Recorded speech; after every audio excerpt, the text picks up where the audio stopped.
Bonjour à tous, bienvenue sur Télé Grenoble pour le deuxième débat de la campagne des élections municipales qui auront lieu les 15 et 22 mars prochains. On vous proposera une dizaine de débats dans les prochaines semaines, les mardis et vendredis à 21 h sur les principales communes de l'agglomération grenobloise. Des débats que j'ai le plaisir de présenter avec Thibault Leduc. Bonjour Thibault. Plaisir partagé, Marie-Caroline. Bonjour à tous. Et aujourd'hui, on va s'intéresser à la commune de Saint-Martin-d'Air, deuxième commune de notre département en termes de population. C'est également l'une des 6 grandes villes françaises dirigées par le Parti communiste. Avant de vous présenter les candidats qui ont accepté de participer à ce débat, voici la carte postale de SMH, c'est comme ça qu'on dit, signée Charlotte Faulkner. Avec près de 40 000 habitants, Saint-Martin-d'Air est la deuxième ville du département derrière Grenoble. Elle s'étend de la rive gauche de l'Isère au contrefort du massif de Beldonne. Desservie par 3 lignes de tramway, elle est traversée par la Rocade Sud. La commune est connue pour héberger la majeure partie du domaine universitaire de Grenoble, fréquentée chaque jour par 35 000 étudiants et 3 000 enseignants. Saint-Martin-d'Air possède également sur son territoire la clinique Beldonne ainsi qu'une importante zone commerciale le long de l'avenue Gabriel-Péry. C'est sur ce secteur qu'un nouveau projet est en cours sur l'ancienne friche industrielle de l'usine Nerpic, un pôle urbain associant commerce, bureaux, logements, équipements culturels et de loisirs pour un budget total de 190 millions d'euros. Un projet important qui ne fait pas l'unanimité au sein du conseil municipal et qui sera l'un des enjeux de la campagne 2020. Depuis 1945, Saint-Martin-d'Air a toujours élu un maire communiste. En 2014, David Queyros avait pris la succession de René Proby en récoltant près de 42% des voix lors d'une triangulaire au second tour. Pour ce nouveau scrutin, le maire sortant sera opposé à 3 autres candidats, l'écologiste Georges Oudjaoudi à gauche, Philippe Charlot pour La République En Marche et Mohamed Gafsi pour les Républicains.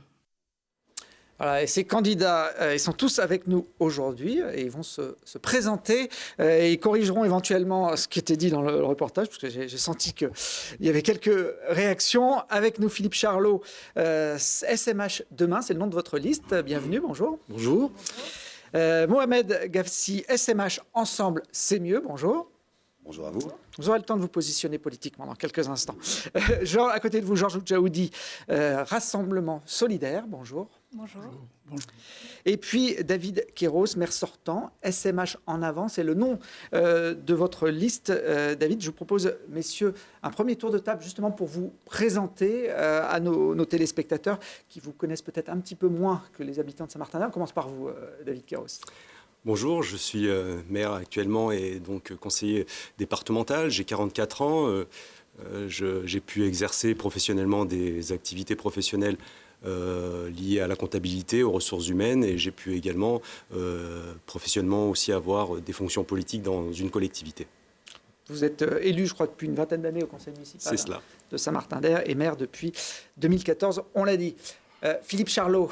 Oui, bonjour, donc Philippe Charlot, j'ai 52 ans, je suis informaticien, j'ai 2 enfants de 26 et 23 ans qui ont fait toute leur scolarité à Saint-Martin-d'Air. Et donc, je suis conseiller municipal d'opposition depuis 2014. Je crois que vous habitez la commune depuis une petite vingtaine d'années. Non, j'habite depuis 2002. Oh, c'est pas loin, 18. Ouais. En face de vous, Mohamed Gafsi, bonjour, SMH Ensemble, c'est mieux. Oui, alors donc Mohamed Gafsi, je suis conseiller municipal à Saint-Martin-d'Air depuis 2 mandats. Je suis conseiller à Grenoble-Alpes Métropole également depuis 2014. Et donc je suis consultant commercial et dans l'immobilier. Par contre, je voudrais juste amener une précision. Normalement, c'est le tour d'après, mais bon, allez-y. Oui, mais c'est pas grave, je vais amener une précision parce que lorsque vous avez présenté la liste, vous me présentez comme candidat Les Républicains. Alors, je tiens à préciser que je suis effectivement président de groupe Les Républicains dans la commune de Saint-Martin-d'Air, au sein du conseil municipal. Mais pour cette élection, j'ai bien souhaité avoir une liste sans étiquette, même si les Républicains m'apportent un soutien.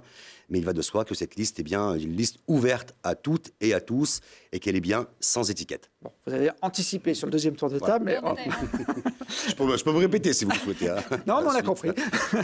On a compris que vous étiez républicain, mais que vous ne revendiquiez pas cette appellation. Georges Oudjaoudi. Georges Oudjaoudi, ingénieur informaticien à la retraite, 3 enfants. J'ai un parcours de responsable syndical, d'écologiste depuis plus de 35 ans maintenant, militant associatif du logement élu d'opposition dans ma commune et vice-président à la métro en charge des déchets, de la politique déchets, et qui se situe dans un collectif où je tiens à faire acte de transmission à l'intérieur de ce collectif.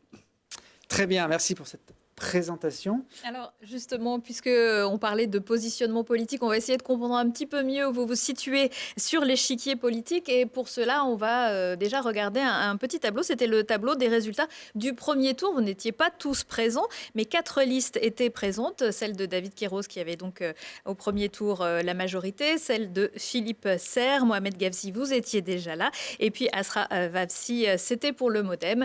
Et puis ensuite, au deuxième tour, David Queiroz, vous l'avez donc emporté avec 41,8% des voix, suivi de Philippe Serre, une liste de gauche mais qui n'était pas soutenue par le Parti socialiste avec 36,8%, et puis Mohamed Gafsi avec 21,4% des voix. L'UMP, vous étiez bien à l'UMP à l'époque, c'est bon? J'étais effectivement à l'UMP à l'époque. Bon. Alors, Pas tout faux. Voilà. Ce qu'on peut retenir aussi de ces élections, c'était une forte abstention. Environ un inscrit sur 2 n'avait pas voté à Saint-Martin-d'Air en 2014. 51,1%, c'était le taux de votants au premier tour et 48,1% au deuxième tour. Alors, David Queiroz, on va continuer avec vous. Vous menez une liste Parti communiste, puisqu'on le disait, cette commune, Saint-Martin-d'Air, est communiste depuis la Libération. Alors qu'en 2014, vous aviez le soutien du PS. Cette fois, les tractations ont été compliquées. Vous n'avez pas trouvé d'accord, même si 3 élus socialistes de votre précédente majorité sur 5, les 3 adjoints qui sont vous soutiennent aujourd'hui. Il s'agit de Jean Cupani, Nathalie Lucie et Fabien Spuller. C'est exact. Je vais conduire bien sûr une liste de large rassemblement à gauche, soutenue par le Parti communiste français, soutenue par la France insoumise, avec bien sûr sur la liste seront présents des socialistes. J'ai le soutien également de Génération S, une liste de large rassemblement à gauche, une liste ouverte à la société civile, mais pas ouverte à tout le monde. En tout cas, il n'y aura pas de personne qui se revendique de l'extrême droite sur ma liste. Vous visez quelqu'un en particulier ? Je ne sais pas, M. Gafsi vient de dire que c'est largement ouvert, que tout le monde y est bienvenu sur sa liste. Ce n'est pas le cas de la mienne. Voilà. On verra le rassemblement, oui, mais à gauche, avec des convictions, des valeurs solidaires et humaines. Les candidats ont jusqu'au 27 février pour déposer leur liste. On en saura un petit peu plus à ce moment-là. Georges Djaoudi, vous êtes soutenu par Europe Écologie Les Verts avec votre liste Rassemblement Solidaire. Vous êtes d'ailleurs encarté à EELV et vous bénéficiez du soutien officiel du PS, même si ce soutien peut être contesté localement, comme on a pu le voir. Contesté ou pas, notre collectif est un collectif de rassemblement citoyen avant tout. Et nous avons tous affirmé collectivement que nous n'aurons pas de logo sur nos affiches. Donc les choses sont bien claires. Ceci dit, ce collectif qui s'est fondé autour de valeurs, je dirais en son sein, il y a toute une série de militants. Il y a des personnes, des personnes qui n'ont pas milité, des citoyens tout à fait ordinaires, des femmes d'ailleurs surtout.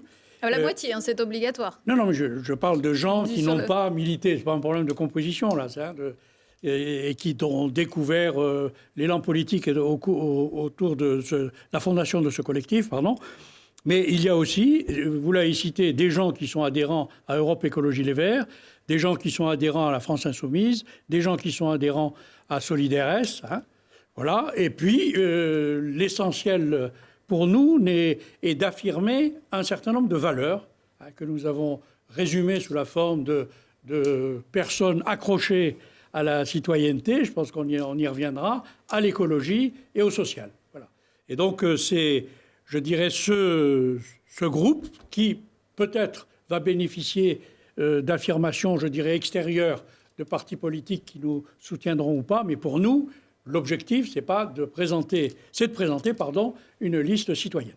Et vous avez même sur votre liste, même si elle n'est pas encore présentée, Paul Bron, qui était élu à Grenoble. Voilà, ça fait partie des gens, de mouvements divers à gauche, qui sont partie prenante de notre collectif maintenant. Alors, Philippe Charlot, vous êtes membre de l'UDE, l'Union des démocrates écologistes. Alors, ce n'est pas le plus connu des partis, en tout cas, mais c'est un parti écologiste de centre-gauche, c'est ce qu'on peut dire? Tout à fait, ça, c'est un jeune parti, puisque c'est un parti qui a été créé en 2015. Donc, je suis membre fondateur, donc je suis membre aussi du bureau national. Et je vous en prie. Allez-y. Et votre liste est soutenue par LREM? Tout à fait. Là, j'ai absolument aucun problème à travailler avec ça. Je dirais que l'UDE est amené au niveau national à essayer de créer un pôle écologiste dans la majorité, justement pour influencer sur les décisions prises par le gouvernement dans un sens de transition écologique plus efficace que ce qu'on peut avoir eu dans les années précédentes. Vous étiez sur la même liste que... si c'est ça la volonté. Tous les deux, Georges Jaoudi et Philippe Charlot, vous étiez sur la même liste en 2014? Tout à fait. Bon, en 2014, j'étais secrétaire de section du Parti socialiste jusqu'aux élections municipales. Ayant voulu respecter la position des militants socialistes de Saint-Martin-d'Hers qui voulaient une liste... je dirais, indépendant du Parti communiste et faire l'union avec Europe Écologie Les Verts, et puis plein d'acteurs de la société civile sur la ville. On avait donc décidé, contrairement à ce que nous demandait le bureau national du Parti socialiste, de faire une liste indépendante du Parti communiste. Et donc, suite à ça, j'ai été exclu du Parti socialiste. Et sans présager de la suite, puisque vous vous connaissez déjà, vous avez déjà été sur la même liste, est-ce qu'on pourrait envisager un rassemblement au deuxième tour, Georges Jaoudi? Ben, si les choses étaient aussi simples que de faire du Lego en politique, ça ne se passe pas comme ça. Voilà. Pour ce qui nous concerne, on a tiré les leçons de 2014, précisément, qui a été une alliance, que je résume de logo, hein, ça n'a aucun mais pardon, hein, il n'y a pas de dévalorisation, pardon, mais c'était un rassemblement de forces politiques qui engageaient leurs militants. Voilà, donc on a tiré l'échelle de cette manière de faire en politique, et c'est ça qui est important, et on a choisi collectivement, avec d'autres, de créer une nouvelle façon d'organiser la mise en place des citoyens au centre de la décision municipale. Voilà. Alors Mohamed Gafzi, vous nous avez déjà un petit peu répondu. Votre liste est vraiment ouverte à tout le monde? Alors moi, ma liste est ouverte à tout le monde. Moi, ça me fait rire ce que vient de dire David Queiroz, puisque je ne me permettrai pas de pointer du doigt qui que ce soit, en tout cas pas les concitoyens en fonction de leur sensibilité politique. Il faut quand même savoir que lors des départementales sur la commune de Saint-Martin-d'Hers, il y a eu 25% d'adhésion pour le Front National. La question qu'on devrait se poser, c'est pourquoi est-ce qu'on a le quart des électeurs qui votent pour le Rassemblement national. Donc, je tiens à préciser uniquement que sur ma liste, il y aura 2 personnes encartées. Moi-même, donc président de groupe Les Républicains, je tiens à le signaler, j'ai toujours été droit dans mes bottes, je l'ai rappelé au conseil municipal, je le rappelle à tout le monde. Dans le tract que nous avons proposé à la population, c'est inscrit noir sur blanc, je n'ai rien à cacher, mais l'élection municipale est une élection de proximité. J'y ai réfléchi depuis un certain temps. J'ai voulu que pour cette élection, on puisse proposer un vrai projet de proximité aux habitants. Et effectivement, je l'ouvre à tous ceux qui auront la volonté de porter ce projet avec nous. Mais d'ailleurs, je ne pointerai aucun de mes concitoyens du doigt. Et puis, je vais terminer en disant que si le Rassemblement national avait estimé qu'il avait l'opportunité de venir se présenter à Saint-Martin-d'Hers, je pense qu'il l'aurait fait. Oui, parce que c'est une des particularités de cette élection. Saint-Martin est une commune importante. Il n'y a pas de candidat du Rassemblement national. Il n'y en avait pas d'ailleurs du FN à l'époque en 2014. Pour autant, le Rassemblement national est arrivé en tête du dernier scrutin aux européennes avec près de 20% des voix. C'est une bonne nouvelle qu'il n'y ait pas de candidature estampillée RN sur ces municipales, David Queiroz, ou ça déséquilibre un petit peu le scrutin? C'est une bonne nouvelle. Cela montre que les politiques qui sont menées depuis 75 ans, les habitants y adhèrent. Et j'allais dire que s'il vous plaît, si je pouvais poursuivre, cela montre bien que il y avait eu une menace à un moment donné d'un candidat qui est d'ailleurs à Saint-Martin-d'Hers en 2014, qui en définitive est allé prêter main forte à un échirolois. Donc voilà un petit peu l'ambiance sur Saint-Martin-d'Hers. Les fascistes savent qu'ils n'ont pas grand-chose à faire à Saint-Martin-d'Hers. Il y a quand même effectivement un réservoir de voix important. Attendez, je me permets, si vous permettez, attendez, on ne peut pas traiter les électeurs du Front National de fascistes. C'est scandaleux. Ce sont des citoyens avant tout. Et quelque part, c'est un vote de contestation. Autour de la table, on sera au moins d'accord là-dessus. pour la majorité d'entre eux. Maintenant, traiter nos concitoyens de fascistes, c'est quand même un peu fort de café. Monsieur Queiroz, s'il vous plaît. Bon, d'extrême droite. Je modifie mes propos, mais enfin, les propos qui tentent à dire qu'il y a des groupes qui ne sont pas désirables dans une ville et dans une société, vous me permettrez de dire que cela relève de... Vous serez d'accord avec moi quand même qu'on ne peut pas les traiter de fascistes. Non, simplement, je veux dire qu'on est dans une ambiance, on est dans une société où parfois les choses débordent. Et voilà, je modifie mes propos, je les arrondis un petit peu. Il n'y a pas de place, visiblement, pour l'extrême droite à Saint-Martin-d'Air, en tout cas d'un point de vue local. Enfin, ce qu'on peut dire, c'est que ces électeurs-là, visiblement, affichent une protestation, puisque quand même l'expression n'est pas ambiguë, hein, elle est claire vis-à-vis du Front National. Par contre, effectivement, on peut se féliciter qu'ils n'ont aucune capacité à structurer leur présence locale et que... je dirais qu'en conclusion, ça s'affiche plus comme un espèce de témoignage sur lequel on peut, d'une manière optimiste, croire qu'il y a peut-être une ambiguïté dans cette affirmation et qu'un certain nombre, au moins sur les données locales, vont trouver à appuyer des forces démocratiques, et ce qui me semble beaucoup plus sain. Voilà. Donc une logique dont il faut se féliciter, hein, du moins une photographie dont il faut se féliciter aujourd'hui à Saint-Martin-d'Air. Par contre, on ne peut pas se féliciter de la faible participation aux scrutins municipaux, parce que la contrepartie de ça, c'est qu'on a la moitié des électeurs qui ne se déplacent pas pour les élections municipales, alors que le maire est quand même l'élu le plus proche de ses concitoyens. Donc ça, c'est un vrai problème, et je dirais, c'est quelque part... la marque d'un échec de la majorité actuelle à créer la citoyenneté sur la commune.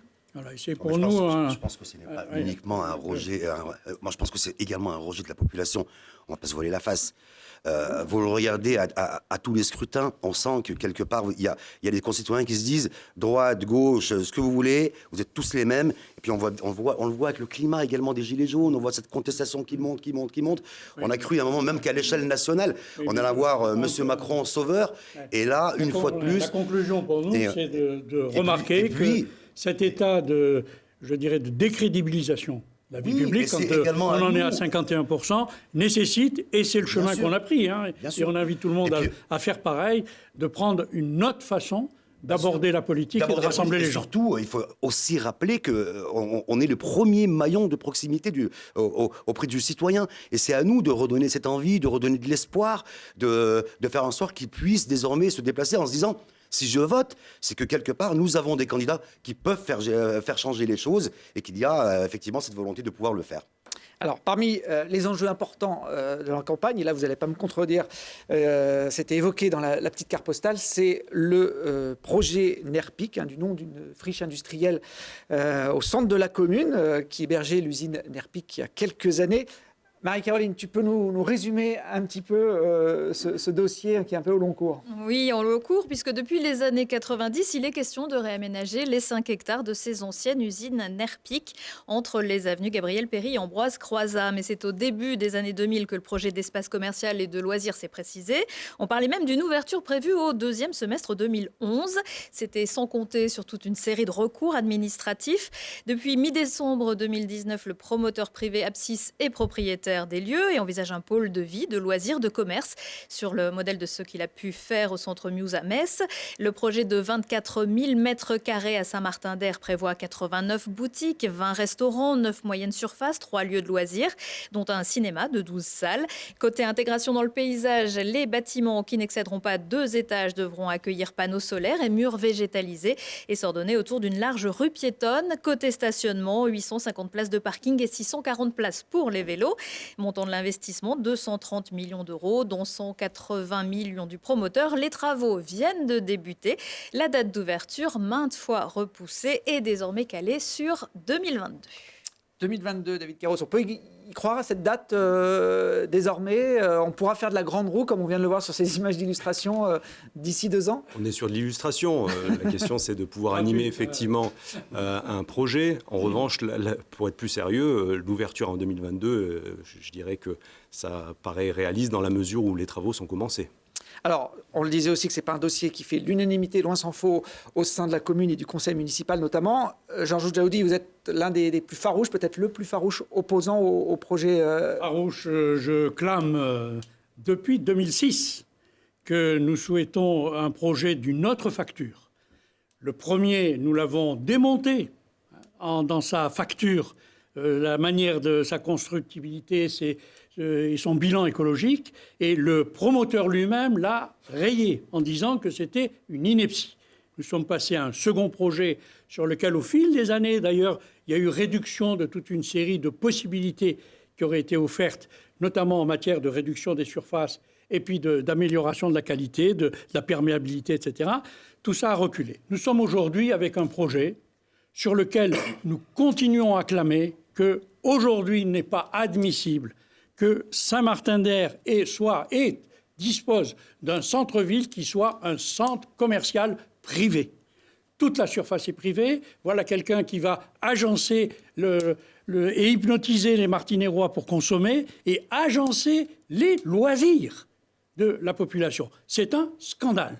Nous estimons qu'il y a lieu de reprendre ce projet. Nous l'avons toujours dit en face de l'université. Il y a de quoi faire un pôle qui soit effectivement avec des commerces, des restaurants, c'est une évidence, et d'autres choses certainement, hein, mais aussi un lien profond avec l'université, des espaces publics pour que les Martinérois viennent, et pas seulement pour consommer sur ce lieu qui deviendra à ce moment-là un centre-ville. Un centre-ville, ça ne se résume pas à un centre commercial. Voilà. Mais concrètement, Apsis est actuellement propriétaire. Comment vous faites? Aucun problème, tout se négocie dans la vie.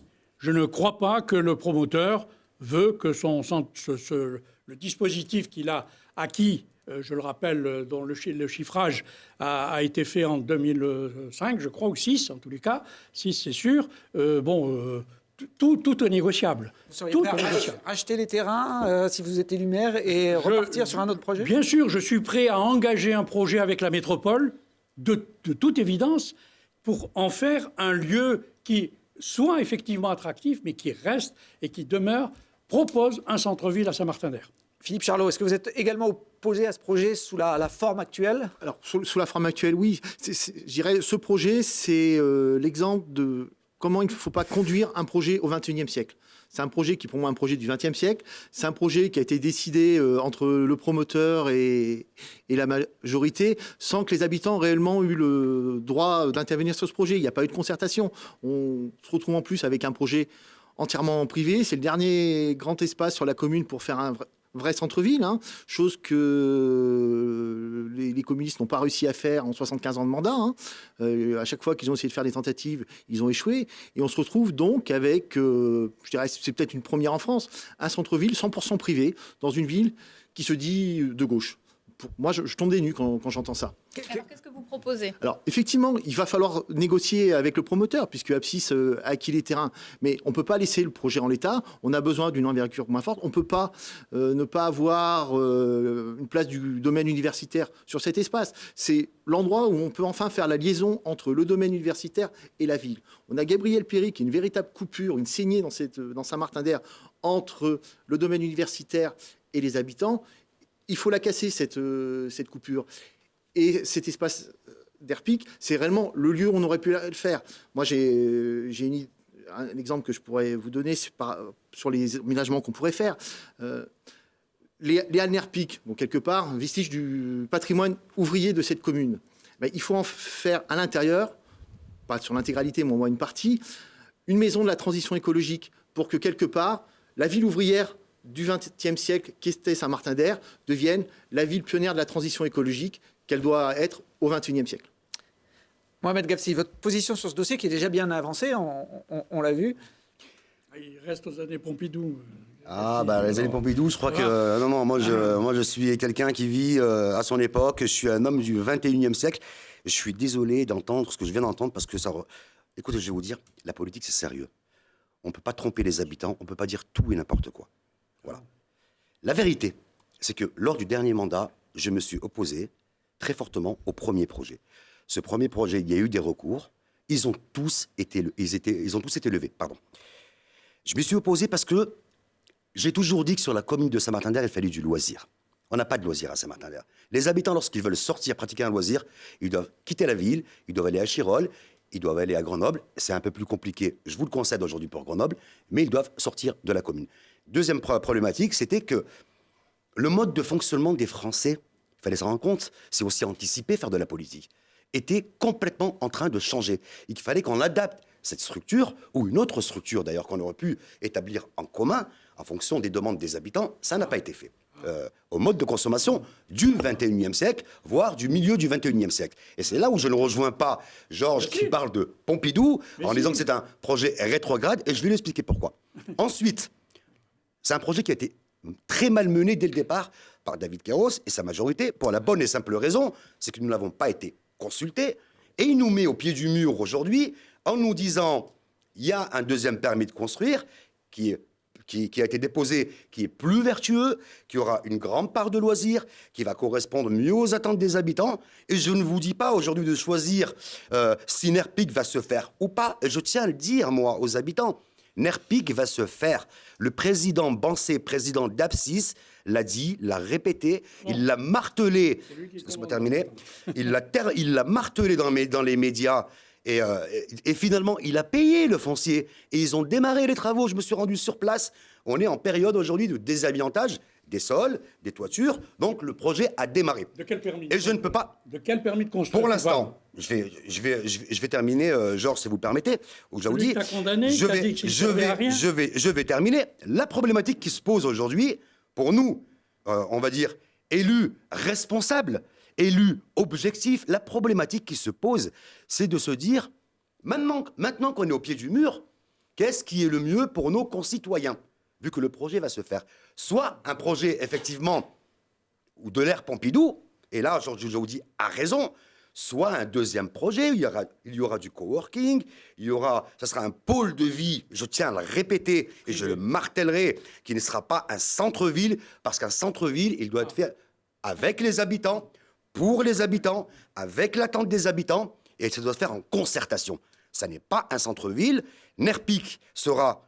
Et nous sommes d'accord, notre groupe aujourd'hui, même mon équipe, nous sommes d'accord pour ce deuxième projet. Parce que des deux mots, nous devons choisir le moindre. Il est plus vertueux, il correspond mieux aux attentes des Martiniérois, et si on s'y oppose, il l'a répété, le président Bancé, eh bien, il s'attellera, il s'acharnera à faire le premier projet. Et je ne comprends pas la position de Georges Jaoudi, je ne comprends pas la position également de Philippe Charlot, qui consiste à penser qu'on va mettre dos au mur. Parce qu'il faut connaître aussi le milieu économique. Il faut comprendre une chose, c'est qu'on n'a pas affaire à des philanthropes. On a affaire à des personnes qui vont mettre 230 millions d'euros en tout, dont 180 millions d'euros par des mois. Monsieur Jaoudi, sur les moyens d'emprunter. Non, mais ils les posent, qu'ils les empruntent. Monsieur Jaoudi, qu'ils les empruntent, ou qu'ils ne les empruntent pas, ils mettront eux-mêmes. Leur participation sera de 180 millions d'euros. Et croyez-moi qu'ils ont fait des études pour faire en sorte que ce projet soit rentable. Et puis de toute manière, la question, je tiens à le répéter, c'est que les Martiniérois doivent comprendre qu'aujourd'hui, on ne peut pas aller négocier avec quelqu'un qui est propriétaire du terrain. C'est soit on fait le premier projet qui ne sera pas adapté à la ville de Saint-Martin-d'Air, soit ça sera le deuxième projet. Et sincèrement, moi je le dis à tout le monde, le vote qui aura lieu le 15 mars, c'est cette décision que vous allez devoir prendre en mettant un bulletin dans les urnes. David Queiroz. Oui, alors sur la question, oui, voilà, c'est exactement ce que j'allais dire. Le référendum sur NERPIC a eu lieu en 2014. Les Martiniérois, lorsqu'ils m'ont confié, parce que c'est René Proby qui avait initié ce projet. Oui, tout à fait. Mais en m'exprimant leur confiance, les Martiniérois ont dit oui au projet NERPIC. J'aimerais évoquer aussi le fait qu'il y a bien eu des phases de consultation depuis mon élection, puisqu'il y a eu une enquête publique et il y a eu même plus de 500 interventions. Donc la consultation a eu lieu. Après, pour ce qui est...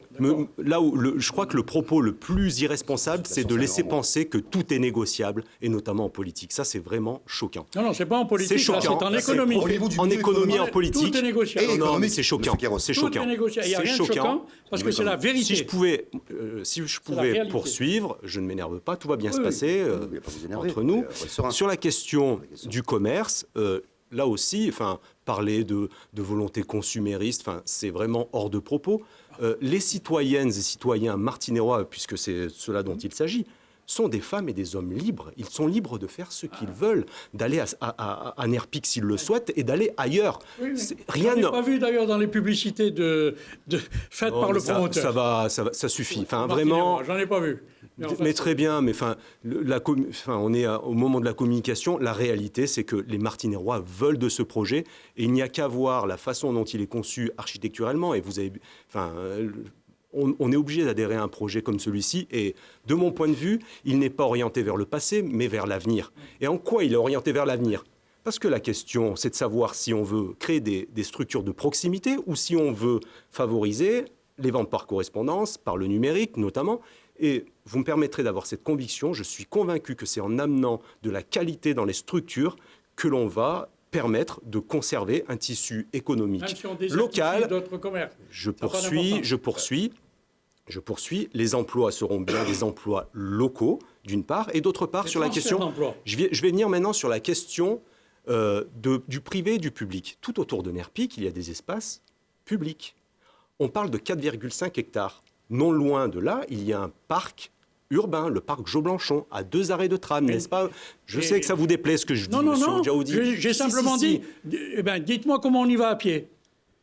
Tout droit, c'est tout droit. Allez, ça suffit. Arrêtez de m'interrompre, je ne vous ai pas... Il y a aussi la forêt du Mûrier. Vous êtes de mauvaise foi, vous êtes coutumier du fait, c'est de la mauvaise foi, c'est de l'hypocrisie, c'est du mensonge. Et je parlais du sud, donc au sud de Nerpic, il y a ce parc urbain, et au nord, il y a quoi? Il y a une coulée verte, celle du domaine universitaire, qui va jusqu'au bord de l'Isère. Et là encore, on peut la valoriser. Et cela fera partie d'une de mes propositions, de faire en sorte que cette coulée verte puisse se traduire par un espace paysager. Pourquoi pas une plaine sportive avec un certain nombre d'équipements de cette nature. Et je vais notamment défendre l'installation d'un skatepark qui sera, construit, public bien sûr. Sur le terrain universitaire. Et pourquoi pas, monsieur Oudjaouzi, je travaille de manière intelligente. Selon vous, tout est négociable. Moi, je discute. Je suis un homme de dialogue. Ah, vous négociez? Non, vous négociez, j'apprends. Je suis un homme de dialogue. J'apprends. Je suis un homme de dialogue. C'est ça, le dialogue, c'est la négociation. Simplement, c'est écouter l'autre. On pose les conditions. De la négociation. Mais effectivement, quand on est propriétaire d'un bien et qu'on a des autorisations et commerciales et qu'on a un permis de construire, on va jusqu'au bout. Sur ce projet, c'est un projet 100% privé dorénavant. Non, il peut discuter, c'est tout. Pourquoi? Non, monsieur Jaoudi. On a de la conviction. Aujourd'hui, il a démarré les travaux. Parce qu'il a démarré les travaux. Parce qu'il a insisté. Sur quel permis de construire? Écoutez, il l'a précisé. Il a dit si les recours que vous avez portés ne sont pas levés, il fera le premier projet. Et dans ce cas-là, bien sûr, il ne sera pas une balle dans le pied. Lui-même a déclaré. Ça sera peut-être moins rentable pour lui. C'est ça la réalité économique, monsieur Oudjadi, qu'il faut absolument que vous compreniez. C'est un projet du Jurassique. Ça n'est pas vrai. Ça sera peut-être moins rentable pour lui, mais désormais, c'est un projet 100% privé. La seule chose à laquelle nous allons devoir être attentifs, c'est de discuter avec lui, parce qu'il y a 1000 emplois à la clé, de faire en sorte de voir comment est-ce qu'ils peuvent bénéficier aux Martinérois. C'est aussi une attente de la part des Martinérois. Bien sûr, monsieur Oudjaoudi, c'est aussi... Ça n'est pas du clientélisme. C'est quoi? Je n'ai pas compris. Pourquoi est-ce que négocier avec lui pour lui dire vous vous installez sur la commune et essayons de trouver la meilleure manière de proposer des emplois aux Martinérois, ça serait du clientélisme, monsieur Oudjaoudi. Mais on l'a fait pour Ikea, il en reste combien? C'est un modèle économique. C'est un modèle économique. Mais tu l'as vécu sur Ikea. Mais bien sûr. Eh bien, qu'est-ce que tu dis? Quelle est la conclusion? On ne peut pas comparer 89 boutiques, la diversité de ce qui va être proposé avec Ikea. Ça serait totalement aberrant. Ou alors c'est qu'il y a une véritable méconnaissance du milieu économique. Je vais quand même revenir sur ce que vient de dire David Kéros, parce qu'il parle sur ce qu'il vient de dire sur le skatepark. Ce que je suis assez surpris, c'est qu'on avait un terrain qui était propriété qui était publique, on le vend à un privé, puis après on va aller voir un autre partenaire du domaine public pour dire, au fait, j'ai plus de terrain maintenant, est-ce que chez toi je peux faire un skatepark? C'est quoi cette manière de concevoir l'utilisation du domaine public? Quand on avait notre patrimoine, on l'a vendu et maintenant on va essayer d'aller chez le patrimoine des autres, faire le coucou pour dire je vais faire quelque chose de sportif, mais pas chez moi, chez les autres. Complémentarité. Ça me paraît étonnant comme manière. Comment peut-on envisager de ne pas être complémentaire avec d'autres espaces, avec le domaine universitaire, sur la question des loisirs, sur la question de la culture? On peut tout le temps aller plus loin. Et la métropole... Et on en a raté des occasions. Mais encore une fois, il y a bien une occasion que je n'ai jamais loupée, c'est celle du service public et des espaces publics de qualité. Et vous en êtes convaincus. Est-ce que Saint-Martin-d'Air aurait besoin d'autres espaces, d'autres équipements culturels ou sportifs, ou est-ce qu'il y a tout ce qu'il faut actuellement, selon vous, Georges Oudjaoudi? Aujourd'hui, à Saint-Martin-d'Air, on a un vrai problème d'urbanisme qu'il s'agit de recoudre les quartiers. On a des équipements extrêmement éclatés, souvent avec des coûts d'entretien qui deviennent prohibitifs. On a un vrai problème de restructuration. Qu'est-ce qui vous fait dire ça ? On a un vrai problème de restructuration de tous les équipements et donc de politique, de recouture, de mode d'urbanisme, de densité, de présence d'espaces qui permettent de faire respirer le logement, la mobilité et la population elle-même, et que tout ça nécessite une refonte. Alors aujourd'hui, nous avons des propositions qui vont concerner le logement, qui vont concerner effectivement cet aspect de recouture et cet aspect de mobilité qui est très important. Aujourd'hui, on souhaite que le tramway aille à l'hôpital, que le tramway aille jusqu'à Fontaine en partant de Saint-Martin-d'Air. On souhaite de reprendre toute une série de dispositifs de mobilité qui font que à l'intérieur de Saint-Martin-d'Air, on ne peut pas aller d'un point à l'autre sans faire au moins une correspondance. Il y a des choses qui sont à reprendre. Les chemins piétons, je pourrais en parler très longuement. C'est-à-dire que le croisement de la population, le lien social à l'intérieur de la population, c'est une des conséquences de l'urbanisme. Et là, aujourd'hui, l'urbanisme qui nous est légué demande à être vraiment repris si on veut reconstruire une commune où le lien social devienne prédominant. Qu'est-ce que vous proposez, par exemple ? Pour le logement, l'urbanisme, est-ce que... Sur le logement, on souhaite de faire une pause dans les volumes de construction, ça c'est sûr.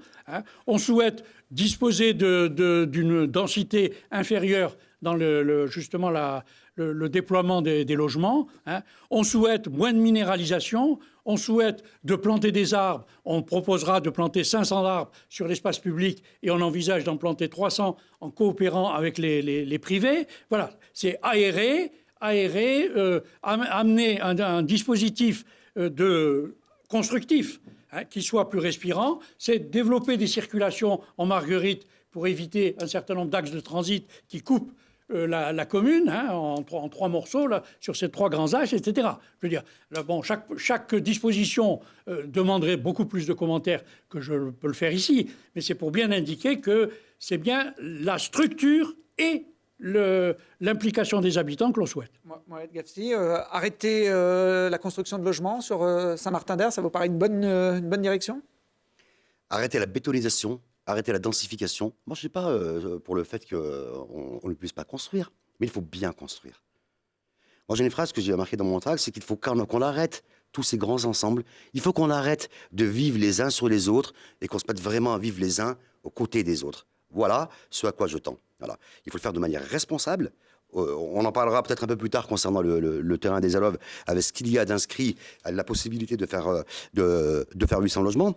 Ensuite, effectivement, on est à 43% de logements sociaux. Il y a des personnes qui sont en grande précarité, et moi, c'est à eux aussi que je pense. Si on va continuer à construire des logements pour que derrière, on ne puisse pas faire de vraies réhabilitations, je l'ai encore dit hier en débat, et même lorsqu'on réhabilite mal. J'ai une problématique avec le quartier Chamberton. J'ai écrit à Christophe Ferrari, j'espère qu'il me répondra, afin qu'il vienne constater qu'on a un certain nombre de malfaçons. Ce n'est pas le seul quartier où il y en a. Il y a des choses qui sont faites, il y a des choses qui doivent être faites. Chamberton, par exemple, on a attendu 30 ans pour réhabiliter, et aujourd'hui, les habitants sont excédés. Ils sont dégoûtés de la manière dont cette rénovation a été menée. Et pour certains, je vais même aller plus loin, ils vous disent, on aurait même préféré que ça reste comme c'était. Mais c'est scandaleux. Et en plus, c'est la vérité. Monsieur Queiroz, je suis sur le terrain, moi. Non, mais très bien. Vous n'y avez même pas mis les pieds. Donc je sais de quoi je parle, et pas vous. Et pas vous. Non, et pas vous. Non, mais pas vous. Et pas vous, parce que encore hier, ils m'ont dit, nous n'avons pas vu le maire de la commune. C'est ça. Alors que des personnes se sont déplacées. Il y a 2 conseillers municipaux ici présents qui peuvent en témoigner. On a été interpellés. Un minimum, si je dis n'importe quoi, c'était d'aller constater que je dis n'importe quoi. Et moi, j'ai filmé ce que je dis. Et ça a été partagé, ça a été vu des milliers de fois sur la commune. Et je suis retourné. Et j'ai continué. Et je m'engage ici, je le dis devant tout le monde, je m'engage ici à ce que ces travaux, finalement, ils soient menés de la meilleure des manières, comme le stipule le cahier des charges, et on ne laissera pas tomber les habitants. Alors ces dernières années, sur Saint-Martin-d'Air, il y a eu plusieurs projets immobiliers, le renouvellement donc urbain sur Chamberton, la ZAC Centre, l'écoquartier d'Audet. Philippe Charlot, est-ce que vous aussi, vous pensez qu'on construit pas assez bien ? Mal? Alors, il y a un véritable problème de malfaçon, là. Mohamed Gafsi l'a très clairement indiqué. Et puis je pense que tu as vu la vidéo. Oui, bien sûr, non, mais là-dessus, sur Chamberton, il y a un vrai problème. Et c'est pas la première opération de renouvellement urbain sur laquelle on a des soucis. Je ne sais pas si c'est lié à une perte de compétences, si c'est lié à une volonté d'aller au moins cher, mais c'est inadmissible. C'est une forme de mépris envers les habitants. On ne peut pas laisser les milieux populaires vivre dans des conditions de logement indignes. Si c'est pour rénover et se retrouver avec moins bien, c'est du gaspillage d'argent public, puisque c'est principalement de l'argent public dans ces opérations. Rien que la part de la métropole, c'est 4,2 millions. Ça doit intervenir. Après, comme disait Jean Jouget, Saint-Martin-d'Air, on a un problème de quartiers qui restent isolés les uns entre les autres. On a peu de transports qui permettent réellement la circulation entre les quartiers. Alors on a des grands axes sur lesquels on peut avoir effectivement des lignes de bus, mais se déplacer entre quartiers à l'intérieur de Saint-Martin-d'Air sans faire 1 voire 2 changements, c'est difficile. Vouloir se déplacer sur certains axes à pied ou en vélo, c'est difficile. L'avenue Gabriel Péry, essayer de la traverser entre les 2 entrées du domaine universitaire, c'est mission suicide pour un piéton. Tous ces aménagements font qu'on se retrouve avec des quartiers un peu isolés entre les uns et les autres. Et quelque part, comme il n'y a pas eu de lieu d'échange sur cette ville, et c'est ça que le projet NERPIC, c'est ça qu'on devrait avoir à cet endroit-là, c'est un lieu d'échange entre les habitants, et on se retrouve avec des gens qui ne se rencontrent pas. On va plus souvent, effectivement, rencontrer des gens en dehors de Saint-Martin-d'Air que sur place. Saint-Martin-d'Air, c'est pas une ville où on vit, c'est une ville où on dort et parfois on travaille. Mais même ça, je dirais, le niveau de travail sur la commune est insuffisant. On n'a pas assez d'emplois privés sur la commune. David Queiroz, est-ce qu'on a trop misé sur ces grandes lignes de tramway au détriment d'une cohésion? Sur la question des emplois, tout de même, 18 000 emplois à Saint-Martin-d'Air. On a gagné 2 000 emplois sur les 10 dernières années. Donc, on enlève le campus. Moi, là où il faut être sérieux sur la réalité de ce qu'est Saint-Martin-d'Air. Vous portez un regard vraiment très dégradé sur la ville de Saint-Martin-d'Air. Pas un adjoint dédié à l'économie. Si je pouvais poursuivre. Monsieur Queiroz. Non, mais très bien. L'économie est une compétence métropolitaine et le maire, c'est aller défendre des dossiers aux espaces publics et aux déplacements, aux mobilités. Nous avons un plan de déplacement local qui est en lien avec le plan de déplacement humain. Puisque vous m'interpellez, je peux répondre point par point avec des arguments concrets, précis et réalistes. Sur la question, je vais parler du plan de déplacement urbain, puisque vous évoquiez la question des tramways. Le tram D aujourd'hui, il existe aujourd'hui 5 lignes de tramway. Le PDU de 2020 en 23, il y aura 8 lignes, c'est-à-dire qu'il y aura un remembrement des lignes qui va se traduire à Saint-Martin-d'Air par le fait que la ligne D ira jusqu'à la gare de Grenoble. Donc c'est quand même une avancée positive. Vous évoquiez la question des équipements publics. Alors, dire qu'ils sont éclatés, je trouve ça... Il faut trouver des termes qui soient, me semble-t-il, plus appropriés. Ils sont effectivement décentralisés, ils sont au cœur des quartiers et ils sont dans la proximité. Ça, c'est une première chose. Ensuite, sur la question des logements, moi, j'ai envie de vous inviter à aller jusqu'au bout de votre réflexion et d'aller voir les 1600 demandeurs de logement et de leur dire qu'ils n'auront pas de logement dans les 20 ans à venir. Non, mais dites que faire stopper les constructions de logements, ça veut dire aux 1600 demandeurs de logement qu'ils n'auront pas de logement dans l'année, qu'ils n'auront pas de logement dans le futur. J'aimerais, mieux, monsieur Queiroz, s'il vous plaît. Alors, je vais venir maintenant parce que vous avez des propos qui sont non seulement faux, parce que je vais sur le quartier, mon adjoint également, il va sur le quartier. Vous n'êtes pas allé. J'ai encore eu le témoignage des habitants hier. Démagogique. Votre adjoint y est allé effectivement avant-hier. Démagogique. Et d'ailleurs, il m'a dit, je vais vous le répéter, que ma présence était indésirable. Allez, s'il vous plaît. J'ai dû partir. S'il vous plaît, monsieur Queiroz. S'il vous plaît, je ne vous ai pas interrompu. Tout va bien se passer, encore une fois. Non, mais ça va très bien, vous inquiétez pas. Oui, non, mais pas bon. vous énerver, monsieur Queiroz, ça va Non, très je bien. ne m'énerve pas. Simplement, j'essaye j'essaye de poursuivre. D'autant plus, j'aimerais bien que votre temps de parole soit décompté. Mais je vais venir sur mes arguments. Et ce qui vous gêne la plupart du temps, c'est que mes arguments sont pertinents, réalistes et concret. J'en viens sur Chamberton. Il peut y avoir des malfaçons. S'il vous plaît. S'il vous plaît, je peux poursuivre parce qu'on est en train de parler de choses sérieuses et d'enjeux de société. Puisque Saint-Martin-d'Air est dans un pays, on est en France, n'est-ce pas? En 1975, il y avait 38 000 habitants à Saint-Martin-d'Air. La population française a augmenté de 20% entre-temps. La population de Saint-Martin-d'Air a augmenté de combien? Même pas de 2%, 10 fois moins. Donc on va relativiser Ça les n'est pas choses. la même qualité de vie, M. Kéros, vous calmer, le savez. on Je va suis né à calmer le jeu. Saint-Martin-d'Air. On a vu cette On ville va changer. calmer le jeu. On va Qu'est-ce que calmer vous en le avez jeu. fait? Calmez-vous, sur tout va bien se passer sur Chamberton. Vous êtes en train d'évoquer un sujet que bien des personnes vivent. Lorsqu'on achète un appartement, qu'est-ce qui garantit d'avoir tout bien livré, etc. Mais combien de personnes sont venues me voir en me disant, mais enfin, à Saint-Martin-d'Air comme ailleurs, bah, parfois il y a une prise qui est mal fixée. Ah il y a... Non, mais s'il vous plaît, s'il vous plaît, s'il vous plaît. Ah non, allez voir les habitants. Non, non, non. Une prise. Arrêtez un petit peu avec ça. Ah là là. Mais il y a des défauts bien plus importants. Parfois dans le privé. De la réalité de la ville. De ce Non, que vivent non, nos non. Ce concitoyens. que je dis, c'est qu'un maire n'est pas un policier de la construction. En revanche, d'accord. effectivement, avec mon adjoint à l'habitat, avec bien sûr les services municipaux, nous sommes rendus sur place. Dans quel but? Un mois des élections. S'il vous C'est plaît, mais sincèrement, faut venir un peu plus de sincérité tout de même. Je suis Bien, sincère. je vais poursuivre. Un mois des élections. Non, mais simplement, Complètement sincère. un maire n'est pas un policier de la construction. En revanche, il peut effectivement peser de son poids de manière à ce que les travaux soient bien réalisés. Et enfin, nous sommes 4 C'est candidats. parce que m'a vient Nous conseil sommes- municipal. Hein. Mais vous Rappelez-vous. dites n'importe Ça n'est quoi. pas Allez, moi, je c'est poursuis. pluraliste. Quelle était votre question, s'il vous plaît? Alors, c'était sur Chamberton, mais on va Sur peut-être changer de quartier si ça crée qu'importe. autant, mais on va soyons voir, hein, surprise. Si on se dirigeait du côté des Aloves, Oui. quels pourraient être les projets pour aménager ce secteur? Alors pour ce qui concerne les Aloves, je suis très tranquille avec ce sujet puisque au cours des 6 prochaines années, il n'y aura pas de travaux.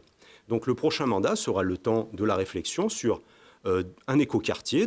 Et j'ai pu insister sur la dimension de mixité fonctionnelle. Bien sûr que les logements, ça reste une problématique importante, une attente également puisque j'insiste de ce point de vue-là et c'est vraiment un enjeu de société.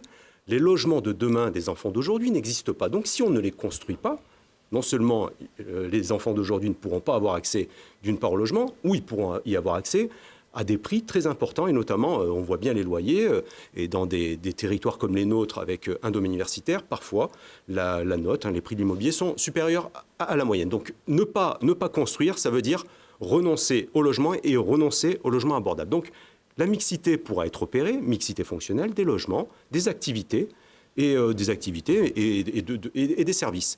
J'aimerais également dire que sur la notion d'écoquartier, ce que vise le projet politique que je porte, c'est progressivement de faire de Saint-Martin-d'Air une écocité, c'est-à-dire d'avoir des quartiers qui sont interconnectés avec des mobilités de demain et justement avec un service public de qualité, de proximité. Mohamed Galsi, pour compléter. Je vais être très rapide. Et si vous le permettez, je reprendrai la parole après. Juste un point que je dois soulever. Vous avez vu qu'on vous laisse parler. Donc C'est vrai, mais je suis un bavard. Si ce n'est Même en que, conseil il municipal, faudra ou en rattraper, conseil métropolitain, petit je peu, suis un bavard. les yeux. Revenir sur un point, c'est-à-dire que si on écoute David Kéros, en fait, je suis contre, moi, la construction de logements pour les habitants martiniérois. Mais vous parlez de pause. Vous parlez de Quand pause. il nous dit- 1600 demandeurs de logement, C'est pas moi qui l'ai pas. Je n'ai pas parlé de pause. C'est pas dans M. Kéros, c'est M. Ojaoudi qui a parlé de pause. Suivez bien le débat. Ah, très bien. Et Voilà. vous parlez Moi, de j'ai dit, logement il faut. Vous parlez de bétonisation. J'ai dit, Vous parlez il de faut bétonisation. mieux construire. Par contre, j'ai une question qui est très simple. On a l'impression que moi, je suis contre la construction de logements pour les Martiniérois.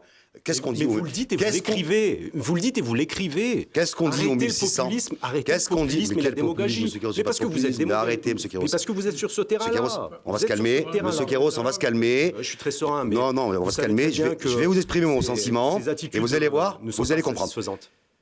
Parce qu'en fait, il me dit que je suis contre, moi, les 1600 personnes qui n'ont pas de logement à Saint-Martin-d'Air. Sauf que, quand il nous parle d'un écoquartier sur le terrain des Aloves dans quelques années, ce qu'il ne dit pas, c'est que ces logements sont destinés à qui? Aux Martiniérois. M. Kéros, vous savez très bien qu'ils ne sont pas destinés aux Martiniérois, puisque, en fait, ils sont destinés aux habitants de la métropole. Donc, il ne faut pas qu'on vienne dire à la population, nous allons continuer, je parle en présence d'un vice-président à la métropole, et vous savez très bien que si nous construisons du logement, notamment du logement social, sur Saint-Martin-d'Air, il n'est pas destiné aux Martiniérois. Il est destiné aux habitants de toute la métropole. Saint-Martin-d'Air, c'est 43% de logements sociaux. On a donné plus que notre part. Un exemple. Nous avons la ville de Cessiné-Parisé. C'est 7%. Nous avons fait le job pour la métropole. de Grenoble. On a fait le job. On a fait plus que le job, puisque la loi, elle impose 25%. Eux ne l'ont pas fait. C'est eux qui doivent aujourd'hui se plier en quatre pour rattraper le retard qu'ils ont. Ça n'est plus à la commune de Saint-Martin-d'Air. Aujourd'hui, on doit se focaliser sur la qualité de vie des habitants. Arrêtons de densifier. Aujourd'hui, c'est la qualité qui doit primer. David Carreau, je crois que le chiffre de 43%, vous êtes le recordman de l'agglomération. Là, encore une fois, c'est une façon d'orienter les choses. Il est tout faux, le temps. le chiffre, alors. Non, il n'est pas faux. Non. Il est tout à fait juste, si ce n'est qu'il faut ramener les choses à leur réalité. Parmi ces 43%, il y a 23% de logements famille et 20% de logements étudiants. Les 20%. Non, mais attendez, monsieur Kéros, ce sont des logements sociaux. On va on n'intervient pas. C'est le rouge ou les logements. Mais c'est légal. Mais c'est l'État. de grâce. Voilà. Est-ce que vous voulez vraiment ramener le Ils débat sont comptabilisés dans les logements sociaux, monsieur Kéros. Faut arrêter. Mais c'est technique. Vous êtes en Bien train de sûr. parler de quelque chose de Oui, c'est vrai. technique. C'est pour évaluer Saint-Martin-d'Air, les subventions, etc. Et je le fais de d'accord. manière volontaire. Mais encore une fois, qu'est-ce qui vous gêne dans les logements sociaux? Est-ce qu'il y a Mais des rien personnes ne me gêne, qui monsieur sont Kéros. indésirables? Moi, ce qui me gêne, c'est qu'on a fait Existe-t-il le des travail personnes là où indésirables? d'autres, Mais dites-le. là où d'autres se disent, on le fera J'y pas, viens. Saint-Martin-d'Air, Mais on le fera à notre place. Arrêtez monsieur de, Kéros. arrêtez de. Mais je sens bien que vos 43% sont orientés, laissant penser qu'il y a des personnes qui ne sont pas désirables dans la ville. Je trouve ça choquant. Laissez-moi maintenant Ce vous n'est dire. pas ce que j'ai dit. Mais enfin, c'est ce que vous sous-entendez. Il y a les Mais pas du sous-entendus. tout, monsieur Kéros. Si. Vous dites que Vous êtes dans 43. l'interprétation, monsieur Mais Kéros. non, pas du tout. Allez, Non, je viens maintenant sur la question les allocs, de la relation ouais. à la métropole. Bravo. Je viens maintenant à la question de la relation à la métropole. Je suis pour une intercommunauté faite de coopération et de solidarité. Effectivement, quand vous dites on a fait le job, c'est On une est d'accord réalité, là-dessus. mais d'une manière, j'allais dire, volontaire, avec du logement de qualité. Et je rappelle une chose, c'est qu'à Saint-Martin-d'Air, nous rénovons 2 fois plus de logements que nous en construisons.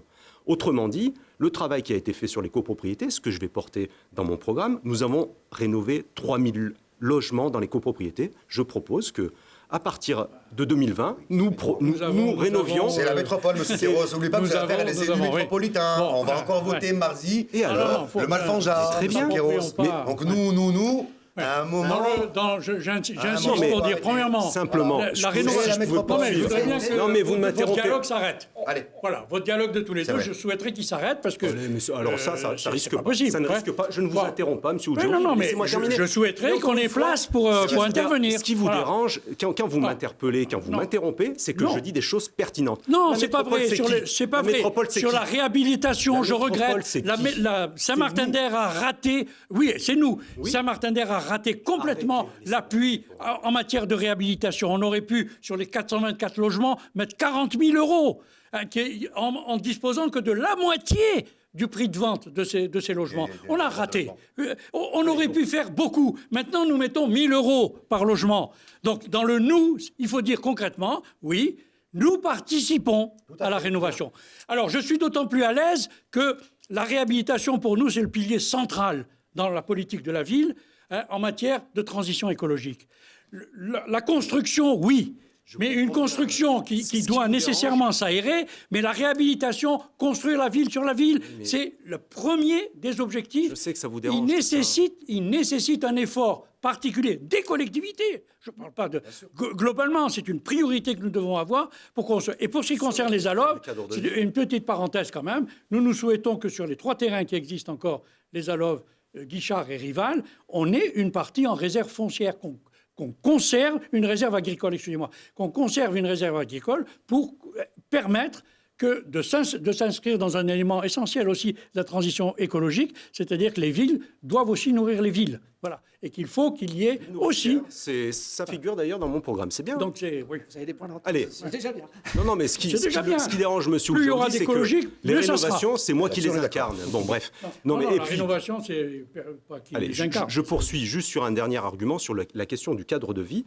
J'ai pu dire la chose suivante, c'est que la métropole et la ville de Grenoble ont pu être bienveillantes sur la construction de logements à Saint-Martin-d'Air. Les Martinérois, aujourd'hui, attendent un cadre de vie de la part de la métropole, notamment sur la question du cinéma. Donc, j'aurais aimé que la métropole, la ville de Grenoble, puisse indiquer, envoyer un signal favorable à l'amélioration du cadre de vie pour les Martinérois, pour l'accès à la culture, puisqu'un cinéma... Tout le monde l'a fait, c'est faux.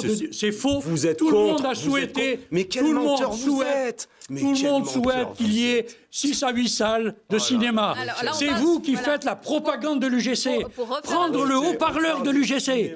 Prendre le haut-parleur de l'UGC pour dire que ceux qui ne veulent pas 12 salles sont contre la présence de cinéma. C'est un scandale. On parle du projet de cinéma à Nerpic. Attendez, deux secondes, on va arrêter le cinéma là pour rester dans le sujet. Non. Là, Monsieur Kéros, vous n'avez pas le droit de dire qu'on est contre. Pas vous. Ah, Monsieur Oudjaoudi est contre. Monsieur Oudjaoudi est contre. Cinéma. Comment vous savez que je suis contre?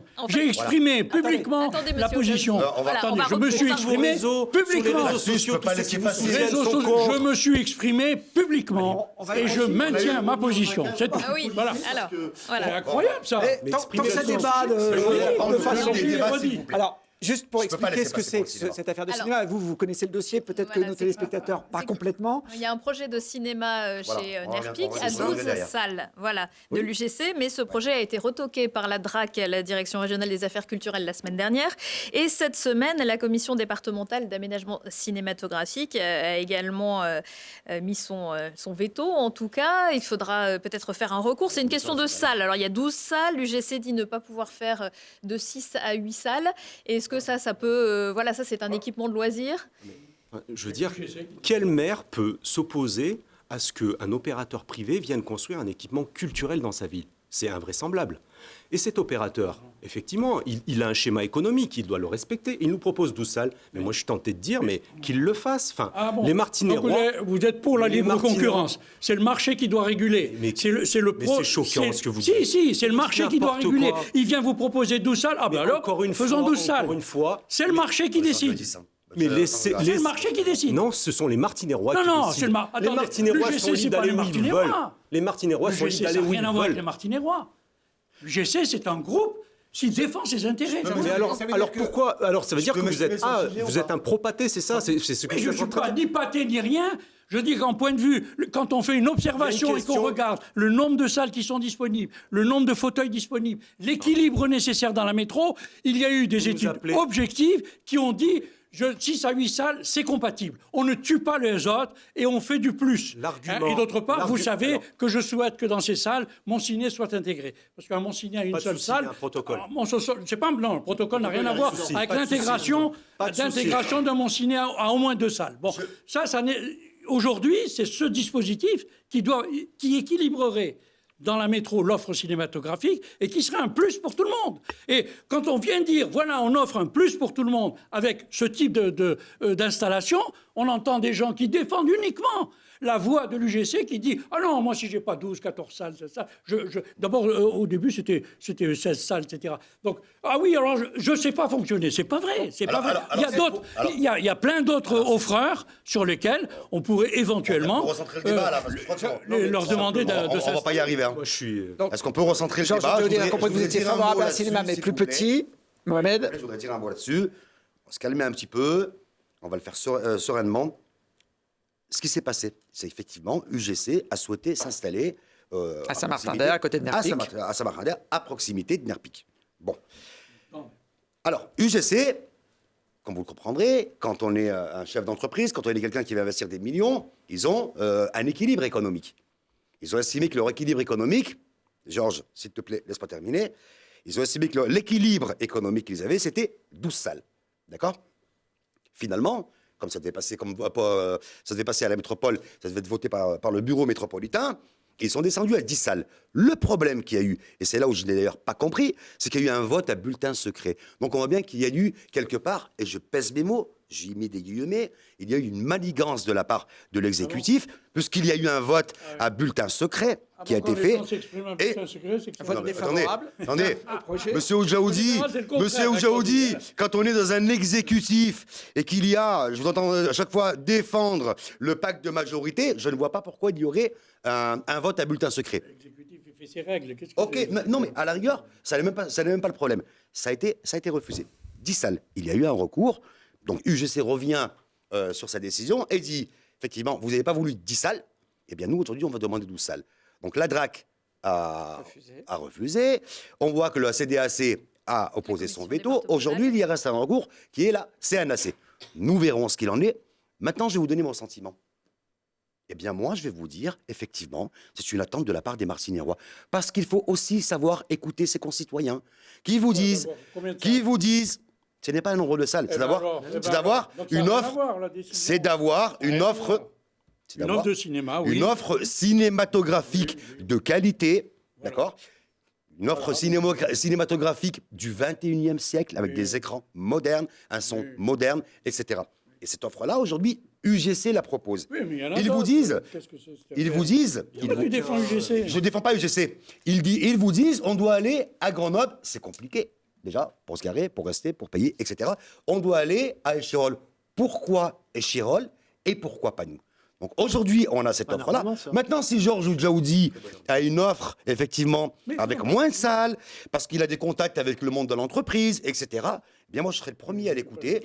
Et puis à ce moment-là, je viendrai en soutien à ce qu'il propose. On va avoir un peu de retard. Voilà. Ouais, parce que On laisse vivre aussi le débat. C'est le principe de vous avoir tous les quatre. J'évite d'interrompre les gens, donc ça fait pas partie de ma personnalité.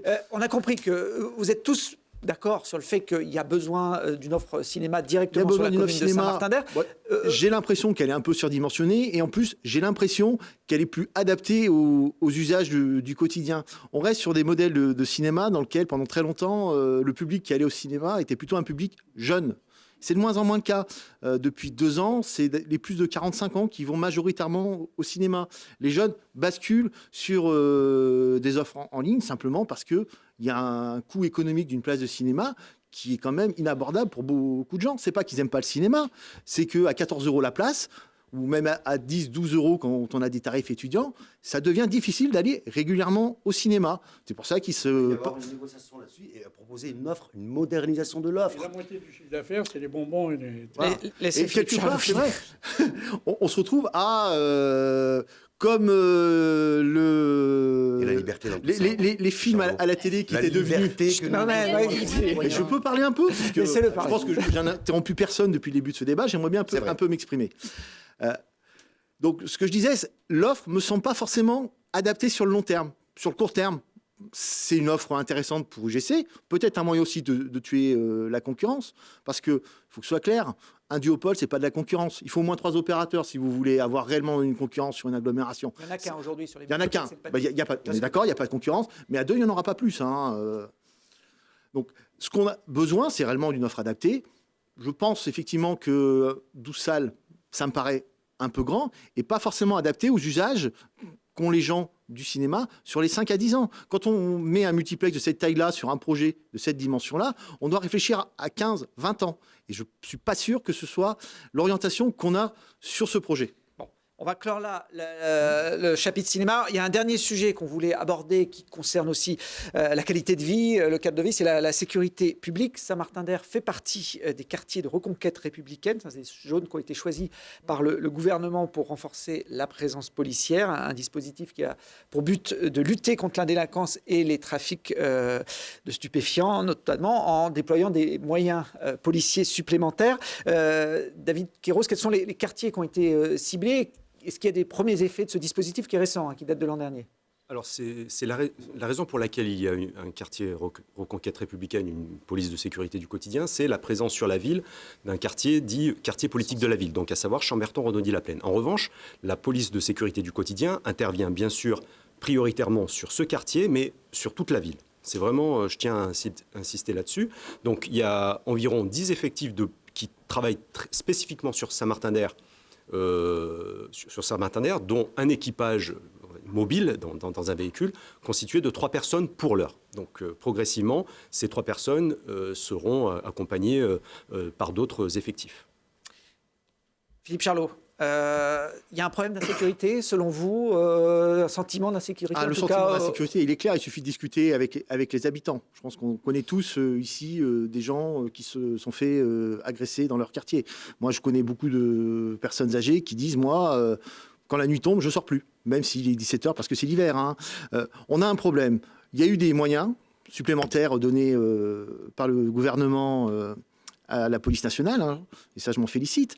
Et le problème, ce qu'on a maintenant, c'est quand on discute avec les habitants, on entend la police nationale, on la voit, mais la police municipale, on la voit pas. Il ne faut pas oublier que le maire a le pouvoir de police sur sa commune. Et on a un véritable besoin de présence de police municipale. Surtout qu'en plus, les missions ne sont pas les mêmes. La police municipale ayant moins de tâches administratives à faire, peut être présente beaucoup plus sur le terrain que peut l'être la police nationale. Pour la présence d'un policier municipal, vous allez avoir besoin de 2, 3, voire 4 policiers nationaux. Donc on a réellement besoin d'une forte présence de la police municipale. C'est ça qui va rassurer les gens. C'est ça aussi qui va permettre aussi d'avoir des informations sur le terrain, d'avoir des remontées au quotidien des habitants. Mais il n'y a pas que les problèmes d'insécurité directe. Il y a aussi tous les problèmes d'incivilité, tous ces petits désagréments qui pourrissent la vie de nos concitoyens. Et là, on a vraiment besoin d'une présence forte sur le terrain. Il n'y a qu'à voir comment les gens conduisent sur la commune. Si vous êtes élu, vous doublez les effectifs ? Tout à fait. C'est ce que je m'y suis engagé, doubler les effectifs de la police municipale.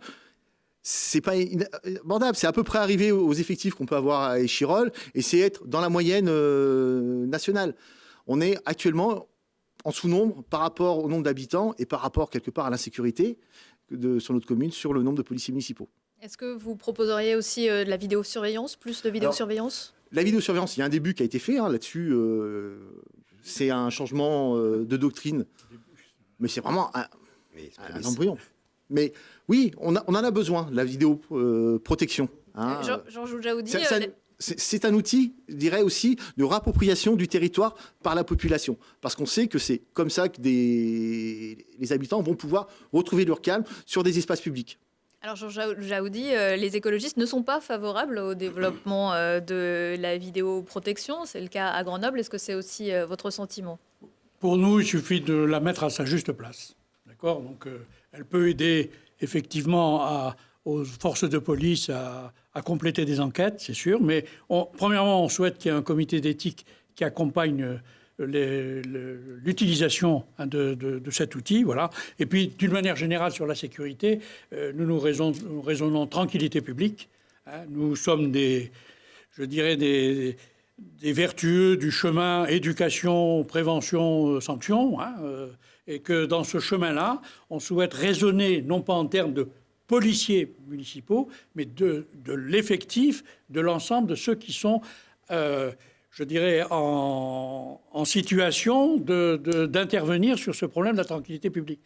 Il y a évidemment les policiers municipaux, il y a évidemment les ASVP, il y a évidemment des médiations qui peuvent aussi se développer. Et c'est cet effectif-là que nous comptons, sur lequel nous comptons opérer et lui donner une dimension suffisante, parce que ce que nous souhaitons avant tout, au terme de la tranquillité publique, c'est qu'il y ait de la présence humaine.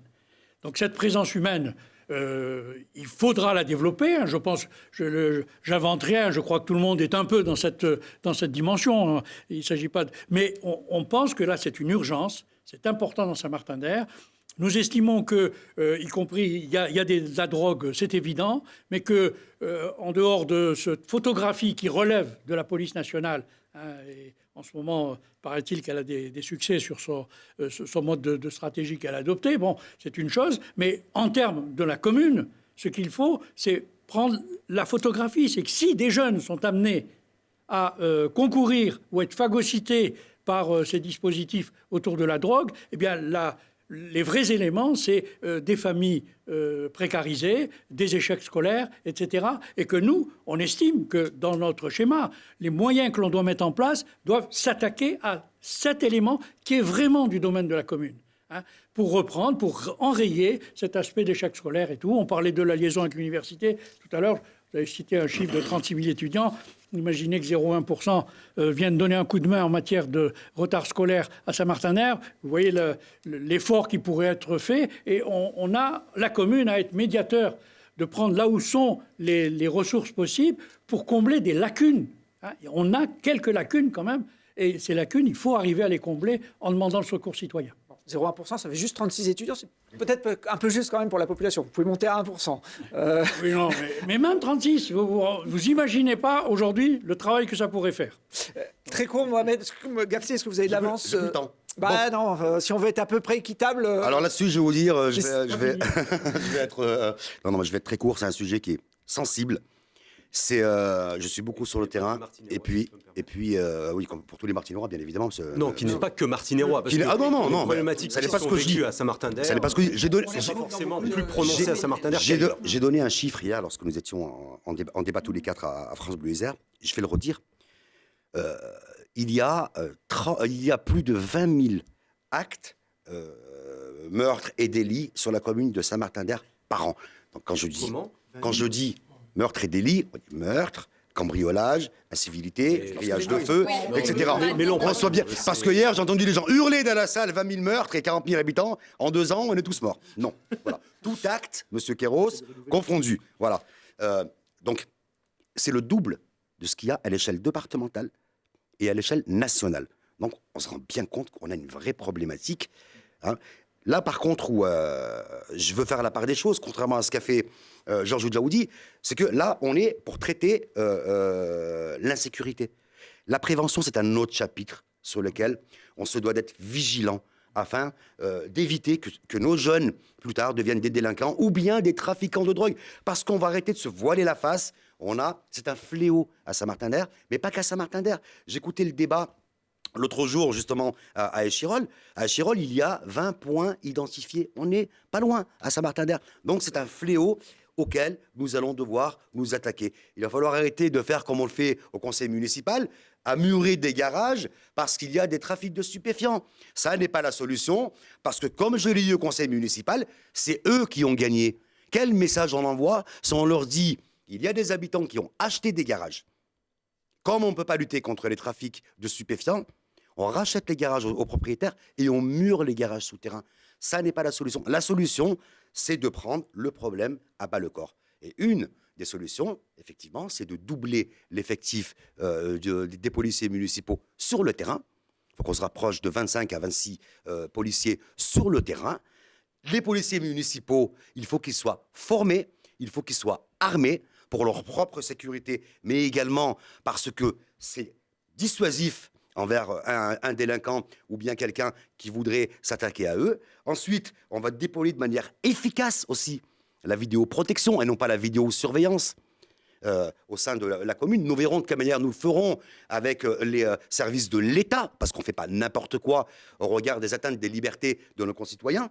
Et puis enfin, il faudra que nous rencontrions, et je m'engage à le faire, à rencontrer le préfet dès le premier mois, afin qu'on puisse réévaluer la situation de Saint-Martin-d'Air et les moyens que nous devons mettre en œuvre. Par contre, une dernière chose pour terminer. Vous savez, tout à l'heure, vous parliez de quartier de reconquête républicaine. Ben, c'est un terme qui m'a toujours soulevé les poils. Saint-Martin-d'Air, ce n'est pas non plus Chicago. On ne va pas se voiler la face. On n'est pas dans la reconquête, là. C'est une poignée d'individus, effectivement, qui pourrissent la vie. La majorité d'entre nous, eh bien, ces personnes-là, effectivement, nous mettrons tout en œuvre afin qu'ils soient disqualifiés.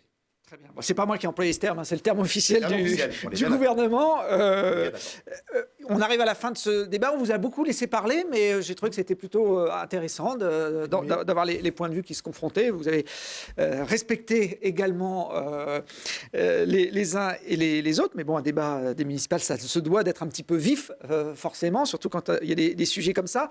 On va faire un dernier tour de table. On l'appelle la carte blanche. C'est-à-dire qu'on vous redonne la parole pour un petit mot de conclusion ou d'évoquer un sujet qui vous tient à cœur et qu'on n'a pas forcément eu le temps d'évoquer sur ce débat. David Kéros, on commence par vous. Bien, j'aimerais dire que j'ai tenu tous mes engagements pendant ce mandat, pendant ces 6 années en tant que représentant des Martiniérois. J'ai su conjuguer ambition et réalisme. Cela fait près de 15 ans maintenant que les impôts n'ont pas été augmentés, donc cela montre bien l'attention qu'on peut avoir aussi sur la question du pouvoir d'achat des Martiniérois. J'aimerais aussi dire que sur la notion de réalisme et d'ambition, Saint-Martin-d'Air est une ville qui se porte bien, les finances sont saines. Je compte bien continuer à représenter les Martiniérois de cette manière, réaliser NERPIC, participer à tout le potentiel que va générer NERPIC en termes d'installation d'entreprises, de création d'emplois, faire de Saint-Martin-d'Air une écocité, améliorer l'animation de la ville, favoriser la création de l'emploi, je le redis, et d'affirmer encore plus la place de Saint-Martin-d'Air dans la métropole. Georges Djaoudi, une carte blanche à présent pour terminer. Est-ce qu'il y a un sujet sur lequel vous aimeriez revenir ou venir plus précisément? Venir, il faut être concret. On est dans une élection. Nous souhaitons l'alternance. C'est le pilier de nos propositions et de la mobilisation citoyenne que l'on a mis en place. Et il y a les 3 thèmes qui sont importants de toute notre campagne. Le premier, c'est mettre en place une démocratie vivante avec des budgets participatifs, des élus de quartier, etc. Les espaces des lieux de vie en commun, etc. C'est développer le deuxième chapitre, une transition écologique pour préparer la ville au choc climatique et pas simplement faire des actes qui convergent avec la transition écologique. C'est se mobiliser profondément avec verdir, je l'ai exprimé, des circuits courts, du foncier agricole qui soit réaffirmé, faire revenir les ruisseaux et les espèces insectivores dans notre ville qui ont disparu et qu'il est indispensable maintenant d'avoir, des transports en commun plus efficaces, des espaces de gratuité sur le transport importants, parce qu'on estime que c'est une manière de développer le recul de la présence de la voiture dans les villes, un réseau cyclable qui soit enfin connecté et pas qui s'arrête à la plupart des carrefours. Et notre troisième thème qui est le prendre soin de la population, avec comme dispositif important le chantier du revenu municipal minimum que l'on met en place, et puis une implication sur le territoire zéro chômeur pour développer l'emploi notamment des personnes en fin de parcours. Mohamed Gafzi, quel est le point le plus important de votre programme ? Le point le plus important pour mon programme, c'est la jeunesse. Il faut que nous puissions proposer des perspectives, des opportunités pour nos jeunes.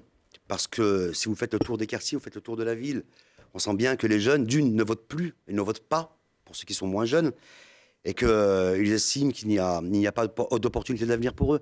Vous avez des quartiers où il y a 40% de chômage.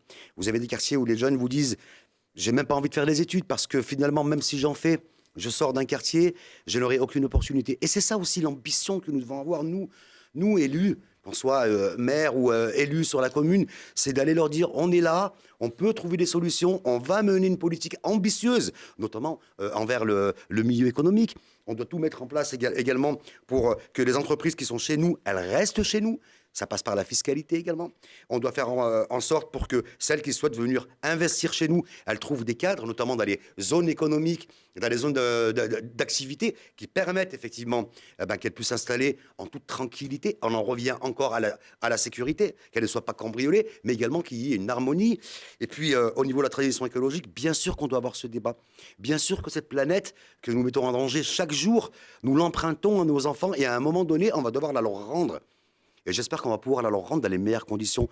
On doit avoir, bien sûr que les transports en commun, on doit les développer. Il faut aussi que les citoyens prennent conscience que lorsqu'ils peuvent éviter le véhicule automobile, ils doivent le faire.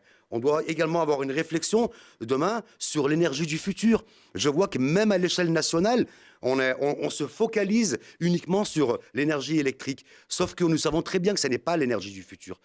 L'énergie du futur, c'est l'hydrogène. Et on a ici au CNRS des gens qui travaillent sur cela, qui ont des compétences mondialement reconnues. Et je suis convaincu que dans quelques années, on y arrivera et qu'on aura vraiment des véhicules propres. Pour terminer... Parce qu'on est sur des élections municipales, je vous le rappelle. Mais voilà. Mais toutes ces réflexions, on doit les avoir avec la métropole, parce que la métropole est également présente dans des salons internationaux. Il faut pas également l'oublier. C'est une élection municipale avec un enjeu quand même qui est phénoménal à l'échelle de la métropole. Puis pour finir, moi, l'alternance, je l'appelle de tous mes voeux. Nous l'appelons de tous nos voeux. Parce qu'effectivement, à un moment donné, il faut qu'on sorte un peu de ce qu'on a connu depuis quelques années, c'est-à-dire cette forme de sectarisme où le citoyen ne participe pas, l'élu, parce qu'il est dans la minorité, ne participe pas, etc. Et surtout, nous devons faire attention à ne pas tomber dans le dogmatisme, notamment en matière d'écologie. Merci Mohamed Gafzi. Philippe Charlot, vous ne pourrez pas rattraper votre temps de parole, mais pour compenser, on vous laisse le mot de la fin de ce débat que personnellement, moi j'ai trouvé très, très intéressant et très vivant. C'est vrai. Alors, l'alternance, oui, mais l'alternance, c'est pas un but en soi. L'alternance, c'est parce qu'on est face à une équipe qui est à bout de souffle, qui n'a plus de projet, puisque le seul projet qui a émergé sur ce mandat, et c'est un projet qui remonte à 2005, c'est le projet NERPIC, et qui, comme on l'a été nombreux à le dire ce soir, est un projet dépassé. Moi, il y a un point sur lequel j'ai envie de mettre un peu l'accent, c'est l'éducation. Je suis fils d'ouvrier, je sais combien l'éducation est importante pour l'émancipation des enfants et des jeunes, et il faut mettre le paquet dessus, pas simplement en renouvelant le patrimoine, mais c'est aussi en favorisant la mixité dans les écoles, c'est en associant les enfants à la citoyenneté, en créant un conseil municipal des enfants, c'est les éduquer à l'alimentation. Je propose notamment l'arrêt des viandes avec des nitrites dans les restaurants scolaires, hein, puisqu'on a une cuisine centrale, c'est assez facile à mettre en place. J'ai d'ailleurs signé une tribune nationale sur le sujet. Je propose aussi qu'on agrandisse les horaires d'ouverture des bibliothèques. Il faut que, quand on veut accéder à la connaissance, on puisse le faire facilement. Merci à tous les quatre. Merci d'avoir participé à ce débat que vous retrouvez en replay sur notre site internet www.telegrenoble.net. On vous retrouvera aussi très certainement à la préfecture puisque nous serons en direct les 15 et 22 mars à partir de 19h30 pour vous donner les premiers résultats et les réactions. Notre prochain débat mardi à 21h sera consacré aux élections municipales à Mélan. Je vous souhaite à tous une excellente soirée. Merci Thibault, merci à tous. Merci à vous. Merci à vous.